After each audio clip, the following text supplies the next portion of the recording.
Everyone, I welcome you all to my channel Socio Covin.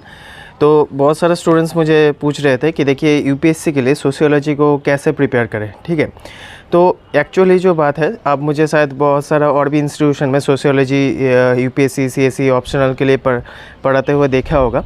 तो पहला बात जो है, पहले आपको ये देखना है कि आप जो सोशियोलॉजी ऑप्शनल ऑब्वियसली आप चूज़ कर रहे हैं तो उसमें आपका कितना इंटरेस्ट है।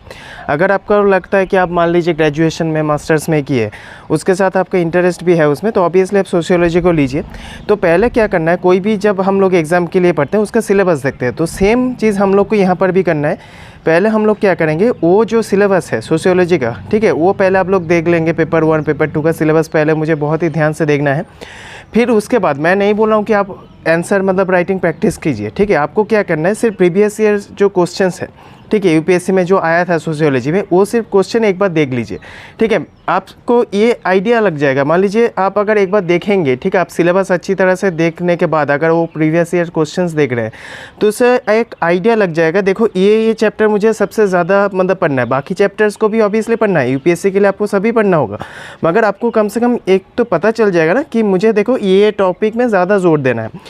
फिर आप लोग क्या करेंगे, देखिए एक बेसिक बुक लिस्ट आप लोग रखिएगा, बेसिक बुक्स कुछ पढ़ेंगे। आप अगर चाहे तो हरलम्बस पढ़ सकते हैं, ठीक है, पेपर 1 2 का कॉम्बाइंड जो बुक्स आता है, ठीक है, उसका एक एसेंशियल सोशियोलॉजी करके जैसे एक बुक आता है, वो आप चाहे तो पढ़ सकते हैं। अगर और भी डेप्थ में पढ़ना चाहते हैं, फॉर एग्जांपल मैं बोल रहा हूँ, देखिए आपके पास शायद मान लीजिए अभी से यूपीएससी के लिए स्टार्ट करें, 2 साल आपके पास है, तो आप अगर बहुत ही अच्छी तरह से स्टडी करना चाहते हैं तो इग्नू का जो एमए का मटेरियल्स होता है सोशियोलॉजी का, वो आप पढ़ सकते हैं। ठीक है, वो बहुत ही अच्छा है। सबसे बड़ा जो बात है वो बहुत ही ईजी लैंग्वेज में लिखा गया है। ठीक है, तो उसको आपको पढ़ना है। फिर आप लोग को क्या करना है, देखिए एक एक टॉपिक जैसे पढ़ रहे हैं, मान लीजिए मैं फॉर एग्जाम्पल बोलूँ, थिंकर्स में आप मार्क्स पढ़ रहे हैं, ठीक है, मैक्स वेबर पढ़ रहे हैं। ठीक है, फिर आप लोग क्या कर रहे हैं, वो एक एक जो थिंकर्स उसमें से की पॉइंट्स आप लोग एक जगह में लिख लीजिए, ताकि एग्जाम के टाइम में वो जो पॉइंट्स हैं उससे आप रिविजन कर सकते हैं। मान लीजिए आपको लग रहा है यार ये पॉइंट तो मुझे क्लियर नहीं है, ठीक है, तो वो पॉइंट फिर से आप लोग देख लेंगे।